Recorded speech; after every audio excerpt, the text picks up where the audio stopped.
Hello everyone, তোমরা সবাই কেমন আছো? আশা করি তোমরা সবাই ভালো আছো। আমিও ভালো আছি। মানসি ব্লগে তোমাদের সবাইকে ওয়েলকাম। এখন দুপুর 1টা বাজে, আমার ছেলে মোবাইল দেখছে। আমি কিন্তু ওকে ইচ্ছাতে মোবাইল দিই নাই। ও আমাকে এরকম মার মেরেছে না, তারপরে আমাকে দিতে লাগছে ওকে মোবাইল। তো কিছু কিছু বাবা মারা ইচ্ছাতে দেয়, কিছু কিছু না পেরে দিতে লাগে, এরকম আমার মতন যারা মায়ের খায় বাচ্চার থেকে। তো দেখো আজকে দুপুরের খাওয়া কি, এটা হলো রুই মাছ, যেটা আমার হাজব্যান্ড খায় না, তো ভালো পায় না, খায় মানে ভালো পায় না, তো সেই জন্য তার জন্য আমি বানিয়েছি লিভার ফ্রাই। আর আমাদের জন্য, আমার জন্য আর মার জন্য রুই মাছ বানাবো।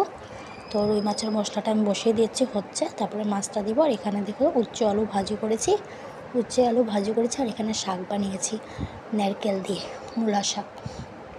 তো এই যে লিভার ফ্রাইটা, আর নিরামিষ তরকারি করেছি, ডাঁটা আলু কোমর বেগুন সব কিছু দিয়ে একটা মিক্সড ভেজ করেছি পুরো।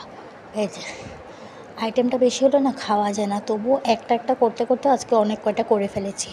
তো মাছটা আর মাছের ডিমটা ভাজা হয়ে গেছে, মশলাটা এখানে সাঁতলাচ্ছি। মশলাটা সাঁতলানো হয়ে যাওয়ার পরে তারপরে মাছটা দিয়ে দিব। তো ধনিয়া পাতাটা সব কিছু ধুয়ে টুয়ে সুন্দর করে রেখে দিয়েছি, লাস্টে দিয়ে দিব। তো আমার রান্না শেষ, এখন আমি খেতে বসে গিয়েছি আমার রুই মাছটা নিয়ে। আর এখানে শাক আছে, তিতা করলা আলু ভাজা আছে, আর এটা নিরামিষ তরকারি।